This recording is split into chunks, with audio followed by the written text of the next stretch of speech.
Well, first of all, we needed desperately, because we had come on an assisted passage where you arrive in Canada and they help to find a job, and then you pay so much out of each wage packet every month till you're all clear. So essential, get a job right away. So I worked in the general hospital in the pregnancy department, making sandwiches for the ladies that were having babies. And it was enough to give me a little bit of money to go touring the States. And then from there, what did I do next? Oh, I saw they were looking for someone as a senior girls supervisor at the Blackfoot Reserve, the Siksika, Gleason and Clooney.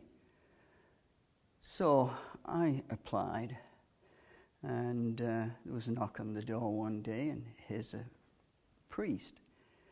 He had come from the Siksika, and he said, well, I can tell you all about it, but it isn't as good as if you see it. So I left a little note, gone to Indian Reserve, and I walked on there, and I just fell in love with that place. It was unbelievable. It was something we'd only read in newspapers and books. And anyway, I was there for almost 3 years at both Old Sun and Crowfoot. And I was adopted into the Red Gun family. And my daughter is Rosaria Redgun's 54th grandchild. Of course, I was there the other day, and everything is torn down, and it's just an awful mess. But I was honored enough to be given the job of doing the eulogy for my adopted Indian mother. She's long gone now, but she used to come and stay with us. And so what I wanted to do when I came to Canada was get in on anything I could. I was in charge of the senior girls. I was supervisor, and I was sports director, phys ed instructor. I'll need to go back to do that now. And so it was more or less one-on-one, and I asked for a little room so that if any of the girls didn't want to talk to the priests or the nuns, they had someone to come to. And they would come, and they were all nervous, and then finally they said, can we turn the light out? Sure. Why would you want to do that? Well, in case we want to lie, we don't want you to see us. Now, I never figured that one out, but that's the way it was. And in 1960, I could be wrong, 1963 or 64, the grade 12 students were 3 boys and 3 girls, and they were the first 6 on that reserve to pass grade 12. And that was really a big, big thing. That's really cool. Yeah, and at night I used to sneak out and go across the reserve and to my adopted mother's place, and we'd sit outside and visit. And if you ever want to recoup from anything, just sitting outside and talking and like my life was different in England to their life here, and yeah, that was really something. Just doing things by example. She did a lot of beadwork, I think, because there was no TVs and if there was a radio, somebody'd come in and take it and sell it. And so I think the beadwork, and if you look at, I only know the Siksika, the patterns and the things they do have a significance. And I have some of that at home. Just it was like being in another world. And I had never planned any of this. I didn't know anything about Canada, really, when I came over. But all that's gone now. My next job was probably nursing aid driver for the Red Cross blood transfusion service. And when I first came over, I went to Ghost River Ranch, and Agnes Hammond, the utmost authority on dogs north and south of the border, and I went back to England in the early 60s and bought a corgi, trained him, brought him over, and Agnes and I toured Canada and down the States showing our dogs. Yeah. My career, oh, a bit of everything, I think. I did several years for the blood transfusion service. Our area was into the East Kootenays because it was closer for us than Vancouver to come over, and all southern Alberta. And then in Calgary, they had clinics every week.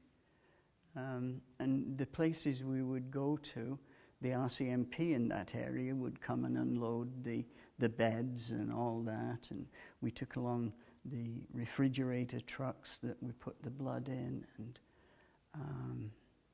it was just, we were away 4 or 5 days. So we got to see a little bit of BC and most of southern Alberta. I was driving a school bus. Everybody should drive a school bus, you know that, even if it's only for a day. The children, wherever they lived, were different. Like all the kids in the outlying areas had chores to do, so they had to get up early.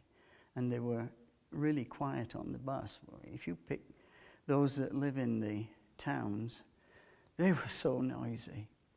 And I made that long trip, and it was a long trip, from Jameson Road into Cochrane. Tried to make it interesting. I didn't have to try hard because there was always a bear crossing the road, and there was a big hill, Pork Chop Hill they called it. And right at the bottom there was a little creek flowed over the road. And one year there was a goose with a whole bunch of little goslings, and I see them coming, and there was people coming behind me, so I put my flashing lights on. There's nothing in the book to say I couldn't do it, but there was nothing in to say I could. And I stopped and I put the lights on, and the mother and these little babies crossed. So every day the kids were looking for that, so we'd stop. So-and-so's cattle were all out, so we'd stop if we were doing okay for time and help chase them in. And I don't know, they were just fun to be with, really. One time, the Jameson Road was pretty clear, but it must have been the wind from the Ghost Lake that came across, and it rained and it iced up from that big squirrely thing you come down to the highway.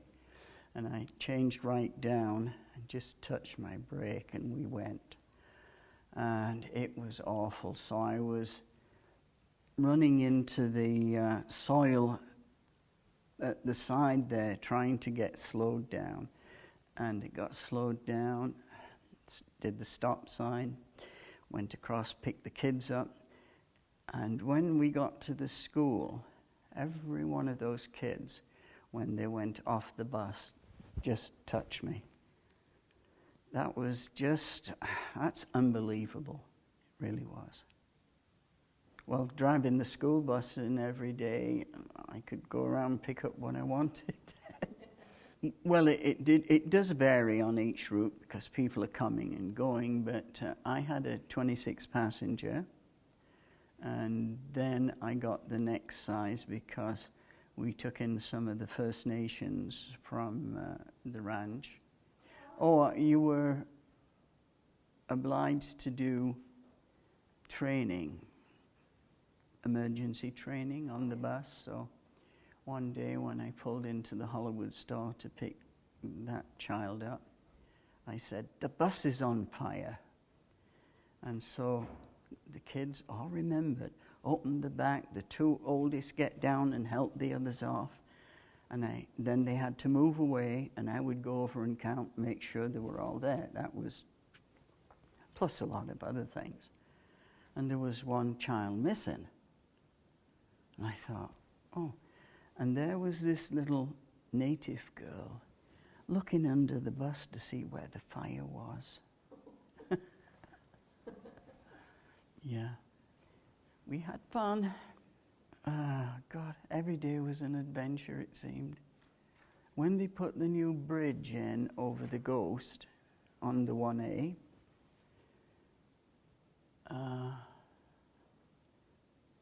I came to the bridge and the guys were saying, you have to stay over there, you have to do this, you have to stay this, you have to do that. And I got going over and everything was sort of moving. Was this with the school bus? Yes. Oh, no, that was an adventure, I think. There was a bridge, but it was rockety. It was one of those bridges that had yeah. And Ghost was opening a campsite there, and then there was a big ranch opposite, and so they needed to put that in. And of course, that was taking a lot of the traffic coming from Canmore, Exshaw, Banff, you know, the 1A. I think it was 2-lane, but in actual fact, it looked, when you were driving across it, it looked 1 3/4. It was tight. You had to get right over. But, you know, every day something happened, and particularly when we got some of the First Nations children on the bus, the kids were interacting, and I let them sing. I mean, if they're singing, they're not getting into trouble, right? And going into the Ghost Village every day to pick up those kids, the Ghost Village is beautiful, or was. I haven't been out for a while. And we'd drive around, pick their kids up. About how many children from the village? From the village, 2, 4, 6, about 9 or 10. There weren't that many people there at the time.